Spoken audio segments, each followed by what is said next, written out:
Bonjour à tous, je m'appelle Henri, je vais vous présenter aujourd'hui un problème de géométrie qui a été shortlisté à l'Olympiade internationale de mathématiques en 2003. Voici l'énoncé. On considère ABC trois points distincts alignés dans cet ordre et gamma un cercle qui passe par les points A et C dont le centre n'est pas sur AC.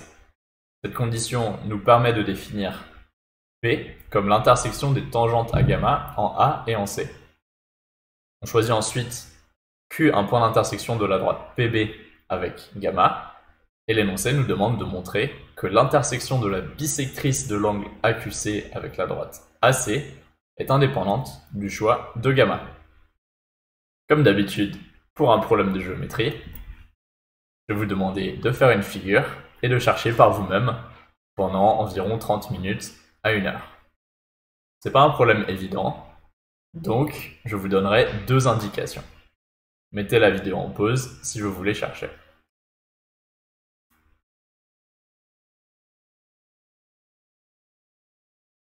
Voici une figure pour ceux qui auraient eu la flemme.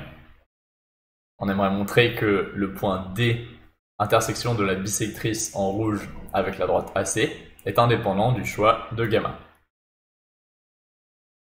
Je vais passer à la première indication. Première indication nous demande d'introduire le milieu du segment AC et de penser à utiliser la loi des sinus. Alors si vous ne connaissez pas la loi des sinus, je la rappelle tout de suite. Étant donné un triangle ABC, on a la relation suivante entre les sinus des angles et les longueurs des côtés opposés.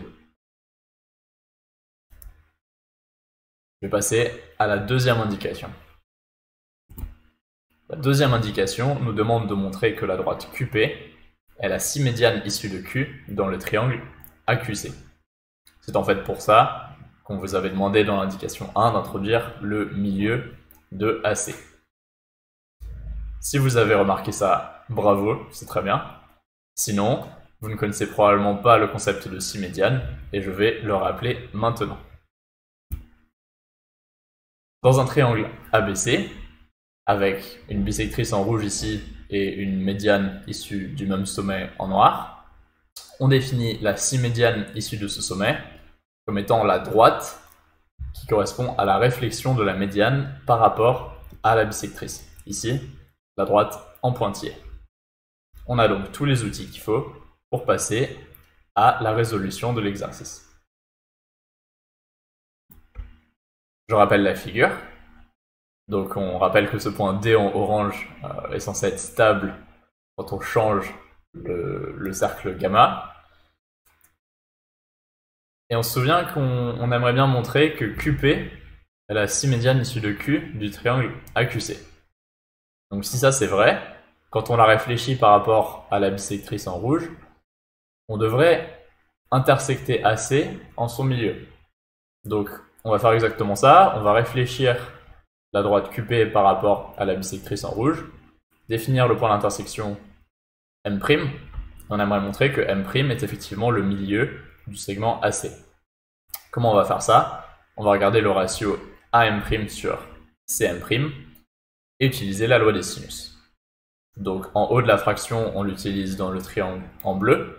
On a que AM' divisé par AQM', sinus AQM' est égal à QM' divisé par sinus M' AQ ou CAQ.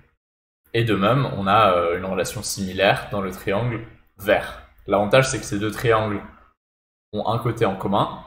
Donc déjà, le QM' va se simplifier et on va pouvoir réécrire les sinus.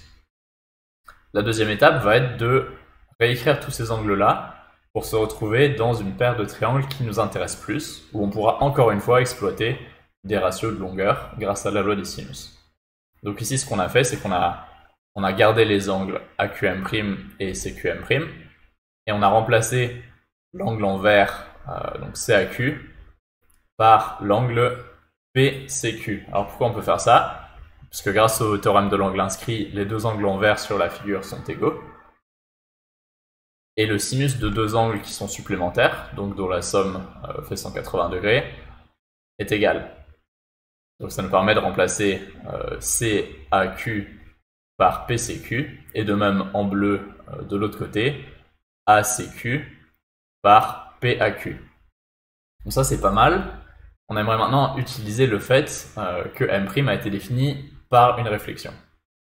Donc pour ça, on va reprendre notre ratio et on va regarder à l'angle AQM', qui en fait, comme il est défini par cette réflexion, va être égal à l'angle BQC ou PQC.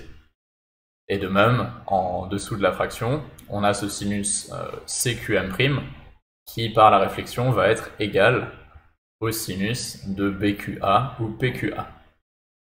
Alors maintenant, peut-être que vous l'aurez remarqué, les ratios de sinus qu'on a là sont chacun dans un triangle séparé. Donc ici, j'ai marqué un triangle en violet, un triangle en vert.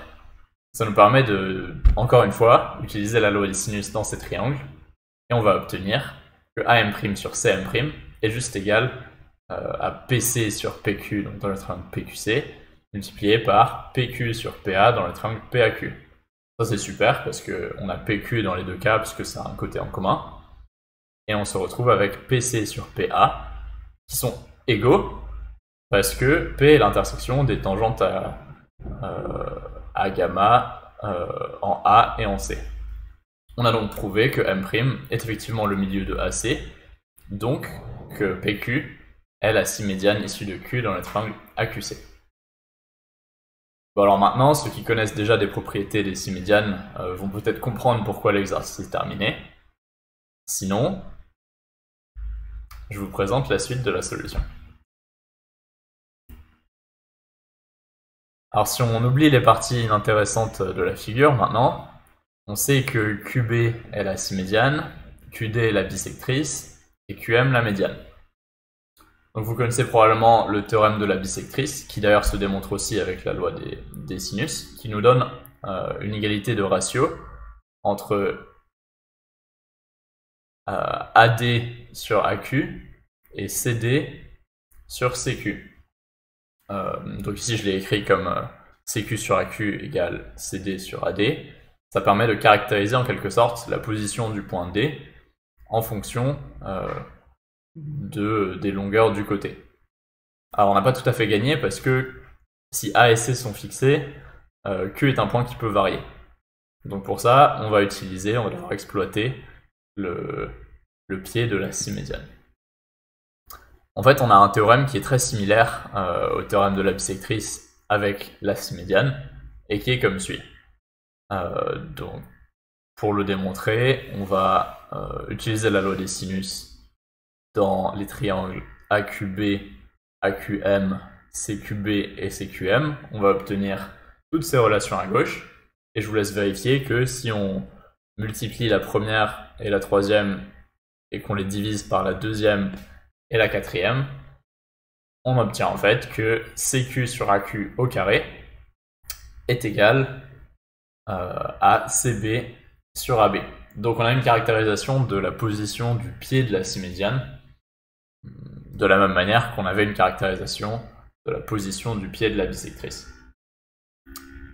Si vous avez suivi, vous avez vu qu'on pouvait combiner ces ratios entre le théorème du pied de la symédiane et le théorème du pied de la bisectrice.